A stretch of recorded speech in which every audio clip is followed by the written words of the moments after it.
Welcome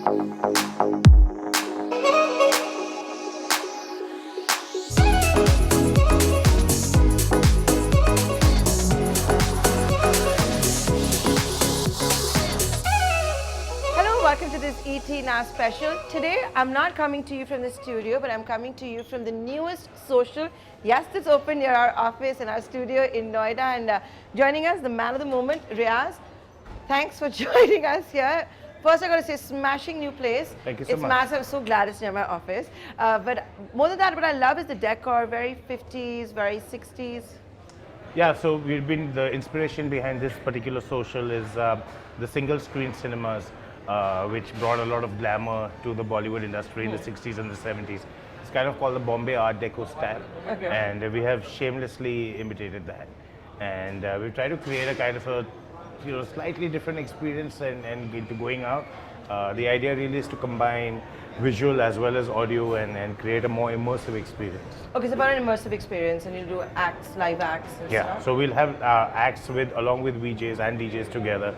So otherwise DJs only play music. Here you'll get audio as well as and it's going to happen all 7 days of the week? All 7 days of the week. And we're hoping we have a really big stage. So we are hoping to do a lot of programming, maybe some, this place would lend itself well to jazz as well as rock. I was just going to tell you, it has a lot of blues and like a jazz vibe to it as well. Yeah, so it's versatile and we're very, very excited. So, allow me to say this, when social first started, I remember I was much younger and all of us you sometimes used to go to social and use the Wi-Fi and do our work. So it was literally you're the first co-working guy in Delhi but with a very different theme around it, or have I got that wrong? No, when we started off social, the idea behind social was that it would be a co-working space in the day. We've been in the cafe business now for about 20 years. Yeah. And we like to think that we understand the cafe model really well, from Mocha to Smokehouse Delhi to Prithvi Cafe to social. We've all been in the cafe business, a place that we really like. And we always saw that when people come to cafes, they love opening up the laptops and working. And even if they have an office right next door, they come to a cafe and work. But sometimes, when you're in a coffee shop, you do get a little awkward. Do I need to buy that one more coffee? Yeah. Am I blocking up somebody else's space? Do I need to buy one more muffin? If I don't want it. So it occurred to us that people do want to work out of cafes. It's very convenient. So we created this model around that, and we were, in a sense, the first co-working space. And does that still continue? Yes, very much. So all socials have about 35% space Monday to Friday, 9 to 5 dedicated to working. So you can come there and be there as long as you want, and nobody will raise an eyebrow. Have you been to WeWorks and CoWorks and seen how different it is? Yes, so we are not trying to be a WeWorks or a CoWorks. We are hoping that our customers. It's more individual. Start off, so we connect more with the creative lot, if you're a writer, you need to work sometimes with a photographer, you need to work with a web developer. So everybody in the kind of gig economy, in the creative space, can either work independently or come together and collaborate on projects. So it really works, and then hopefully, when their practice starts off and does really well, they can move on to a WeWorks or a CoWorks. So, I'm also going to ask you this. We're recording this interview also on the day when India's GDP has come out for the second quarter. It's at, it's again sub 5%, right? So my question to you is, have people like you, folks like you, witnessed a slowdown? We haven't seen a slowdown per se, but we have seen a flat growth in the last year. So, I also think that urban areas are a little insulated from the slowdown. A little bit, I see that happening more in the rural areas. We see consumption really slowing down and dragging the GDP down. But I think we in the urban areas. How are you present in rural areas? We are not. But we talk to each other. If our retail guys are always speaking to each other, and I think everybody's saying the same thing, is that because you're opening a massive space in the middle of this apparently consumption slowdown. So I think that if you offer a great product at a great price, you'll always have a market in India. If you offer value, you'll have, because people do want to go out, they do want to socialize, but when they go out, they do want value for money. And I think a product which offers them best-in-class ambience, best-in-class service, best-in-class food at a good price will continue to do well. But have you had to maybe in the last couple of months or year become more price conscious? Maybe, not introduce the price hikes that you would, or slow down on just the number of socials that you're opening and things like that? So we actually pared down our ambitions for growth after the GST announcement, where ITC was denied, input tax credit was denied to restaurateurs. So that means that now we can only open up 20% restaurants less now, because we don't get the input tax credit. Our expenses have gone up by that much. So that's the only real cutback that we did. But we are not changing our plans based on a rumored slowdown. A rumored slowdown. Okay, so that's how. That is rumored because I haven't seen it yet myself. Okay. And so I'm sure that the signs are all around and the macros are telling you that, but I haven't experienced it myself personally. Can I also ask you about the other thing, which I can't be talking to a restaurateur and not ask? The entire Zomato log out, what happened with Swiggy, etc. What has that meant for business? I think the objectives of the aggregators and the restaurateurs, there's a little bit of a mismatch between the two. But both of you need each other, right? You know what? Restaurants existed long before aggregators. They need you more. I would suspect so, no? I would suspect so. I mean, you can't have Netflix and have no content on it, right? Yeah. I mean, the thing is that restaurateurs, for this industry to truly do well, you need to increase frequency of purchase and you need to increase average order values, right? That's growth. If you do one at the cost of the other, you're actually you're running faster just to stay where you are. So it does not work. So I think aggregators want to create more and more transactions because that's what they're trying to establish, that the transactions are growing. And I think they're trying to build value for their shareholders through that mechanism. But for a restaurant, it starts hurting because we can't keep giving discounts because our margins are anyway wafer thin. A good restaurant would be operating at a single digit EBITDA store level. So how are you supposed to give 40% and 50% discounts? It's crazy and it's not sustainable. So we started talking to the aggregators as an industry body, trying to make them understand that, and hopefully we've got the message across. But you guys are not coming back as yet, so obviously nothing has been worked out. We're not coming back on Zomato Gold. That's something that we don't believe in as a product, and restaurants are decided to stay off it. But each to their own. So do you guys like Swiggy more than Zomato? No, I think of course Swiggy was more willing to listen and understand our issues a little bit more. But our concerns are against deep discounting, and whichever platform uses deep discounting as a method of increasing transactions, that's what we are fighting. Okay, so moving away from the apps and all of that, the new theme also seems to be about cloud kitchens, and it's not just Zomato or Swiggy who are doing that. You've got a whole host of other people who are doing it as well. Is that the future? And you go to a restaurant and you want an experience, but everything else you... It is part of the future, but it's not the only future. No, because you need an experience too, Of course, because I think that the human need to be social is eternal, and the spaces in which you can be social can keep evolving and keep changing. But the need to meet people, to commune with the city you live in, social, social, I think that's eternal, right? And what I find interesting is that I think the cloud kitchens are actually not replacing dining out so much, but it's actually replacing the home kitchen. Right? If you think about the Uber model, it's actually cheaper to take a Uber every day to work and go out than it is to buy a car, pay installments, keep a driver, pay parking fees. It's the same thing with preparing food. Okay. The kind of labor arbitrage that you goes in. But it's a health issue. Unlike no, so I think that if you think of it as a labor arbitrage issue, there's somebody else making your food for you instead of you doing it in your health kitchen. Issue. You could do healthy food at home, through dark kitchens too. Okay. So it's not necessarily that you can only be healthy at home. In fact, dark kitchens can employ food, nutritionists, food technologists to make sure that there's a calorific count or your macros about between your protein and your carbohydrate are Does that better excite controlled. you? Would you look at it as a business? Yes, so for us, currently our home delivery business is about 25 crores annually, and we think we will be scaling that up to about 150 crores in the next 2 years. How will you do that? The 150 crores in home delivery? Yes. So we have existing infrastructure in 15 cities now in India, and we intend to leverage that for home But delivery. again, you'll need Zomato's. Aggregators are one of our channel partners, and we continue to work with them. We continue to work with Zomato and Swiggy, but we're not on the Zomato Gold program. So Yeah, there's a it's only Zomato Gold that you have an issue with. It's, again, we have an issue with deep discounting in any form. Across platforms. I got any that. form, yeah. So now 150 crores for home delivery business is what you're looking at.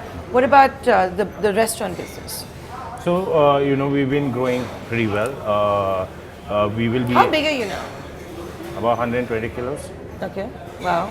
Would you say one of the largest? No, I said 120 kilos. Oh, I didn't hear that. 120 crores. Sorry. I'm not getting into weight. Okay. I don't ask anyone their weight. Okay. You can't ask mine either. So yeah. So, So, how big is your business? We will be exiting 2020 with about 415 crores, so to speak, and by April 2020 we'll be on a 510 crore run rate. So, and all self-funded, or are you going? No, so we have raised 3 rounds of private equity. Yeah. Currently, we have El Catterton, which is the fund of LVMH, which owns a majority stake in our company actually. Okay. So we have. Do they boss you around, or are you still the boss? I think what's really interesting working with LVMH is they are operators and they understand retail really, really well. So rather than just plain private equity, which is just a lot more Excel sheet oriented decision making, I think with LVMH we found partners which are actually operators and understand the challenges of operating a retail in various environments. So they are a big help and the additional pair of hands for us. So now tell me, let's talk about the food and beverage part of it. What's hot these days? Like, what dishes are doing better? Which drinks are the best sellers? Wow, things keep changing. I know it's all a fad, right? So that's why I thought I'd ask you now. I think a certain product manages to capture the imagination of people. Avocado toast, like, for example. I mean, not even in the Bay Area. In all its glorious forms. We have gin last year, which was huge, and gin and tonic, and everybody started coming up with different types of gin and different types of tonic. The flavor of the season this year is spiced rum. Spiced rum. Okay. Spiced rum. Everybody is drinking spiced rum now. So that's and winter's here, so that's good Yeah. in Delhi. Michelle Lil Jones now. But yeah, I think right now it's spiced rum is huge. Gin is slowing down a little bit. Okay. And spiced rum is going to start coming. And in food, is using avocado is the. No, food, I think, I think people are becoming more and more aware and they're following diets. Keto has become extremely popular. Low carb options are becoming extremely popular. People are increasingly trying to avoid wheat and Dairy. milk and dairy. Absolutely. So it's changing. So you have to take cognizance of that. But having said that, people go out in metros. They only go out 8 times a month on an average. So when they're going out, they're also looking to indulge themselves. Cheat. Yeah, they're also looking to go out and indulge themselves. Yeah. So while it's nice to have on the menu and it's a nice option available, the more indulgent dishes continue to be the best sellers. What's your favorite thing on the social menu? What's my favorite thing on the social menu? Right now I'm tripping on the khichdi or char yaar. Yeah, who trips on khichdi? It's a damn good khichdi. Khichdi with ghee, papad and achar. Really? Yeah, it's better. Yeah, And I have to say, I mean, we also do something called a tandoori pizza. Okay. Which is a pizza which is actually baked in a tandoor. Okay. And So it's like a big naan with toppings? No, or? it's a pizza. It's a but, pizza. But it's actually baked in a tandoor. And it's coal fired, so instead of wood smoke, you get coal smoke. And it's the best pizza I've ever eaten. Really? Yeah. We'll try it out. What else are you experimenting with these days? We are, I mean, in terms of a brand, Food. in food, we are always experimenting Yeah. with food. We like coloring outside the lines a little bit every now and then. We just started a differently enabled restaurant called Ishara, which is based in Bombay right now, and it's run completely by speech and hearing impaired people. And as a founder of this company says that they were hired for their abilities and not for their disabilities. So Yeah. that's very exciting for us. We are launching. That's a lovely message as well. Yeah, it's actually. It's a great message, a beautiful message. It's great. It's great, and you can't go there and come Moved. back, not moved. Yeah, yeah. It's really and the big smiles and the 100% focus is just. And have you noticed that inspiring. maybe customers behave better when they're at They Ishara? do. Yeah. We've always struggled and tried to bring in mutual respect in our restaurants. Like we encourage our staff to be respectful of our customers, but we also would like Your customers to be respectful to the staff. And I think that we always see that people they don't have a problem with people being upset, or if they screw up and they are okay with that. In fact, we look forward to an occasion like that because then we get to connect with the customer a little bit better. We get to make amends. But I think when people completely ignore the presence of the waiting staff, that's when, I mean, sometimes you just order, you don't even make eye contact, or you just pretend those people are not Or you there. shout at them. Shouting is all, like I said, the guys are used to it. I think they can't handle the fact that They want they're dignity not with in- labor, basically, is what you're talking yeah, about. I think that mutual respect is something that should come a little bit into our consciousness. So you're seeing the customers behave more. Yeah, They behave better at I Ishara. would totally judge a person by the way they treat the waiting staff.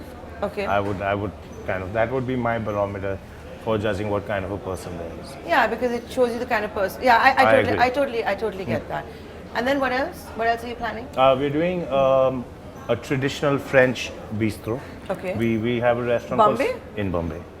Bombay You is, don't like Delhi. I love Or Delhi. Gurgaon, I love clearly. Delhi. I love Delhi. We're a poor cousin I for you. love Delhi, especially when I'm sitting in a plane leaving. See? I love I'll Delhi. let you know, I was in Bombay yesterday and the Delhi sky was bluer than Bombay. But anyway, carry Really? on, yeah? I- Carry on. must be some kind of chemical. I don't know. Anyway. I actually do love Delhi. I find the people in Delhi warmer, more hospitable. They're more focused on people as opposed to.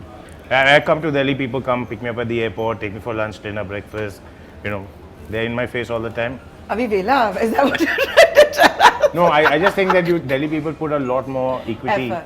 on We don't on have your traffic personal- jams also, on no? personal relationships. Okay. In Bombay, the same person comes. I'm like, today's not good, tomorrow's not good. I can see you between 6 and 8 on Tuesday. So everything is far off, and I guess the traffic and stuff. Also. Delhi is pretty spread out too. Yeah. I think people in Delhi are warmer. Do they spend more money per head in Delhi than in Bombay? Yes, they eat more. Yeah, we love our food. We like our food. They're not. Yeah. in the Would north. you say that Delhi is one of your best performing cities, or which was Delhi, it Bangalore? Or? Delhi is in terms of average spends per cover is the highest in the country. Yeah, and taxes is also with alcohol. It's better than Bombay. For alcohol it is better, but currently we are actually trying to change the tax regime on the restaurant business and hoping to get input tax credit. Let's see if the GST But I was council. telling you about my French bistro. French bistro, yes.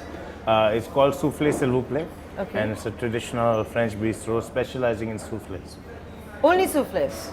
Specializing in soufflés. yeah. So you'll get your coq au vin, your lobster thermidor, your Yeah. traditional French. This Lincoln Bardo is a little bit more experimental and more newer French, and I think Soufflé S'il vous plaît will be more traditional bistro. Will I get a croque monsieur also there? You will get a croque monsieur. I like croque monsieur, so I asked. So tell And me, a croque madame. I prefer croque monsieurs. But tell me something. When for this, did you get a French chef or what? Yes. We have Chef Alexis who's running Slinken Bardo, and his sous chef in Paris has come down now to helm Soufflé S'il vous plaît. Let's leave your portfolio aside. Which is the last 2 or 3 restaurants in India that you went to and you were thoroughly impressed and you said, damn, I wish I had this dish, or damn, I wish this place was mine? Yeah, I think I'm a big fan of Bombay Canteen and O Pedro. Okay. I really like Wasabi at the Taj. I think it's a fantastic restaurant. And in Delhi, I love Hong Kong Club. Hong Great Kong Club? Chinese, yeah. It's near the airport as well, right? Yes. So you can escape as soon as you want. With that, yeah, thanks so much for giving Thank us you the time. so much. Thank you. Thank you.